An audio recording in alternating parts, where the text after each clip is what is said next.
Hello everyone, welcome back to the solutions for the UG paper of ISI Entrance Test 2024. हम लोगों ने objective part already solve कर लिया है, तो चलिए अब सब्जेक्टिव पार्ट शुरू करते हैं. So starting with the first question, it says find with proof all possible values of t such that limit n tends to infinity. एक बड़ा सा एक्सप्रेशन दिया हुआ है और डिवाइडेड बाई है n to the power t equal to c है for any real number c greater than zero. Also find the corresponding values of c. तो इसका हमें पहले वैलिडिटी टेस्ट करना होगा कि ये लिमिट कहाँ पे एग्जिस्ट करेगा, कहाँ पे फाइनाइट होगा, because n tends to infinity जाता है, राइट. और n टेंस टू इन्फिनिटी तभी एक फाइनाइट वैल्यू होता है जब वो ऊपर का जो पोर्शन होता है उसका न्यूमरेटर का पावर और नीचे न्यूमरेटर का पावर सेम होता है. तो उस लॉजिक को यूज़ करेंगे और फिर इसको आगे बढ़ाने के लिए इसको अप्रॉक्सीमेट करेंगे. देखिए, integration as a sum of approximating sequences, इस कॉन्सेप्ट से BSDS और BSTAT क्वेश्चन पेपर्स में बहुत सारे प्रॉब्लम्स आए थे इस बार, right. So we have solve this type of sums in the objective sections. आप लोगों को बहुत सारे ऐसे टाइप ऑफ सम्स थे. एक लॉग वाला सम था, मुझे याद है. एक लिमिट्स वाला सम था जहाँ पे आपको स्क्वीज प्रिंसिपल अप्लाई करना था. तो इस टॉपिक को वो लोग इस बार काफ़ी बार यूज़ किए हैं, राइट. तो आप लोग ये प्रिपेयर कर लीजिएगा अगली बार के लिए. बट देखिए, ये दो तरीके से प्ले आउट हो सकता है, right. You either practice this time और वो अगली बार ना आए, या फिर इस बार 3-4 क्वेश्चन आ चुके हैं इस टॉपिक से तो अगली बार भी 1-2 आ जाए, राइट. इन एनी केस आप लोग ये टॉपिक प्रिपेयर कर लीजिएगा बिकॉज ऐसे बहुत सारे सम्स उस कॉन्सेप्ट से इजीली सॉल्व हो जाते हैं. राइट. तो इस लिमिट के वैल्यू को अप्रॉक्सीमेट करना पड़ेगा. इस लिमिट के वैल्यू को अप्रॉक्सीमेट करने के लिए ये जो न्यूमरेटर वाला टर्म है इसका बिहेवियर देखना पड़ेगा n टेंड्स टू इन्फिनिटी में, ये जाता कैसे है. तो अप्रॉक्सीमेटली अगर हम लोगों ने बॉक्सेस बनाना शुरू किए, ये मैंने आप लोगों को एक ऑब्जेक्टिव क्वेश्चन में बॉक्सेस ड्रॉ करके दिखा दिया था, ऑलराइट. फिर भी मैं आपको थोड़ा सा इंट्रोडक्शन दे देता हूँ. अगर आप कोई भी ग्राफ पर से इस मान लीजिए ऐसा ग्राफ है, राइट. इसका आप सम ऑफ सीक्वेंस या फिर एरिया अंडर कर्व अप्रोक्सीमेट करना चाहते हैं, ये ग्राफ है. तो आप यहाँ पे छोटे छोटे रेक्टेंगल्स कंस्ट्रक्ट कीजिएगा, राइट. तो ये रेक्टेंगल्स जब आप कंस्ट्रक्ट कीजिएगा तो इन रेक्टेंगल्स का लेंथ और ब्रेथ आप मल्टीप्लाई करके इसका नीचे वाला पूरा एरिया लगभग अप्रोक्सीमेट कर सकते हैं.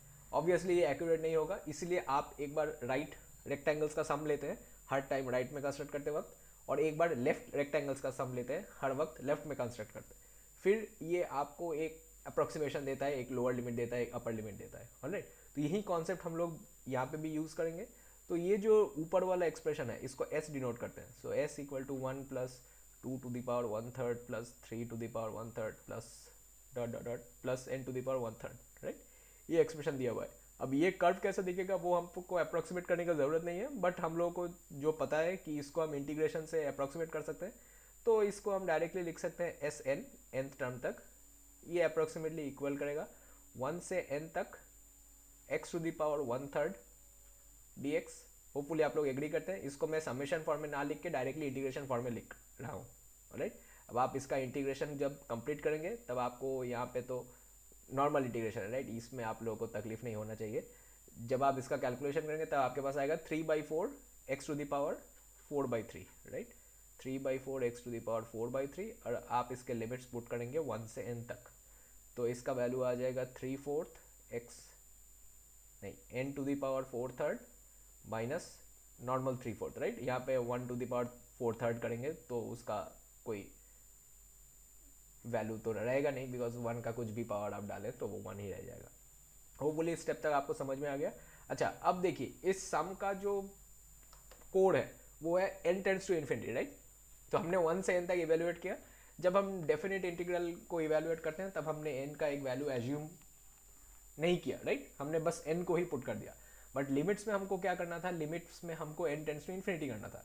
अब आप सोचिए, जब n इन्फिनिटी को जा रहा है और n का पावर इंक्रीजिंग है, राइट, मोर देन 1 है, तो इसका मतलब ये पूरा फंक्शन इंक्रीजिंग होगा, राइट. और साइड में जो कांस्टेंट है वो n इक्वल टू 1 के लिए देखिए बहुत ज़्यादा मैटर करता है, n इक्वल टू 2 के लिए भी मैटर करेगा. बट आप मान लीजिए n का वैल्यू 5 लाख, 10 लाख, 2 करोड़, 3 करोड़ है, राइट. उतना बड़ा वैल्यू ऑफ n के लिए वो 3/4 मैटर नहीं करेगा, राइट. ये फिजिक्स में बहुत कॉमन टेक्निक है. तो हम लोग यहाँ पे लिख देंगे for larger values of n.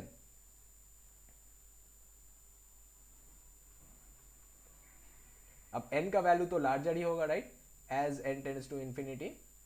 तो एस एन को दोबारा अप्रोक्सीमेट कर सकते हैं 3/4 n टू द पावर 4/3 से.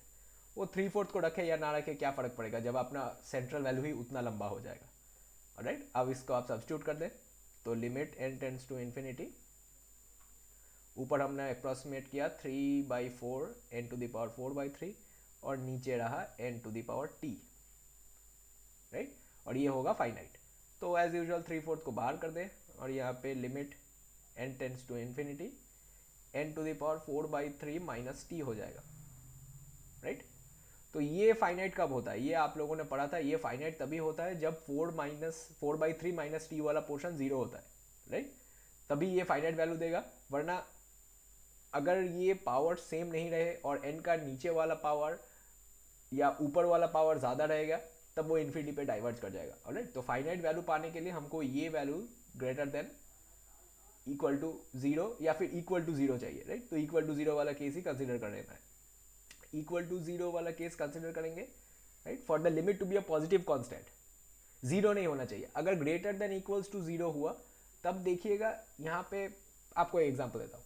मान लीजिए आपका न्यूमरेटर n⁴ है, राइट, और डिनोमिनेटर है n⁴2। तो जब ये इन्फिनिटी पे जाएगा तो इन दोनों के कोएफिशिएंट्स का रेशियो आंसर बन जाएगा, राइट। बट अगर आपका न्यूमरेटर n⁴ है और आपका डिनोमिनेटर n⁴ है, तभी भी इसका लिमिट का वैल्यू आएगा बट पॉजिटिव कांस्टेंट नहीं आएगा, जीरो हो जाएगा, ओके। हमको यहाँ पे बोला गया है c एक पॉजिटिव कांस्टेंट है, इसका मतलब वो तभी होगा जब 4/3 माइनस टी जीरो होगा, क्लियर। तो 4/3 minus t equal to zero करने पे हमारे पास t का वैल्यू आ जाता है। This will be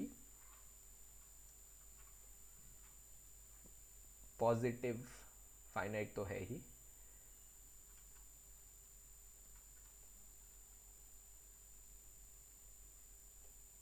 if 4/3 minus t equal to 0 which implies t equal to 4/3। चलिए एक वैल्यू आ गया। अब t का जब वैल्यू आ गया तो कॉरेस्पॉन्डिंगली c का भी वैल्यू निकालना होगा, राइट। तब अब आप सब्स्टिट्यूट कर देंगे तो आपको t इक्वल टू 4/3 वहाँ पे सब्स्टिट्यूट करेंगे इस लिमिट पे, तो आपका c का वैल्यू आ जाएगा 3/4, सॉरी 8 लिख दिया गलती से, ये इन्फिनिटी होगा।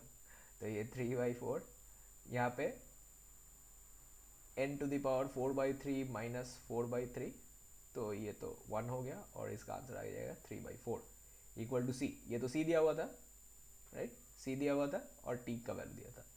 सो आंसर क्या आया, t equal to 4/3, c equal to 3/4, right. अगर c को पॉजिटिव कांस्टेंट आना है, real number c greater than zero, तब यही आंसर्स होंगे, okay.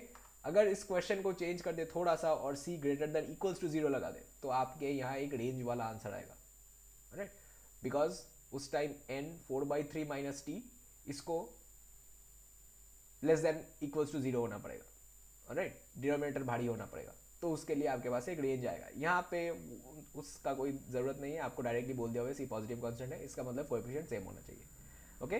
So sum of series as n integration, इस टेक्निक से बहुत सारे सम्स इस बार दोनों सेट्स मिला के आ चुके हैं, तो आप इनको बढ़िया से प्रिपेयर करके रखिएगा।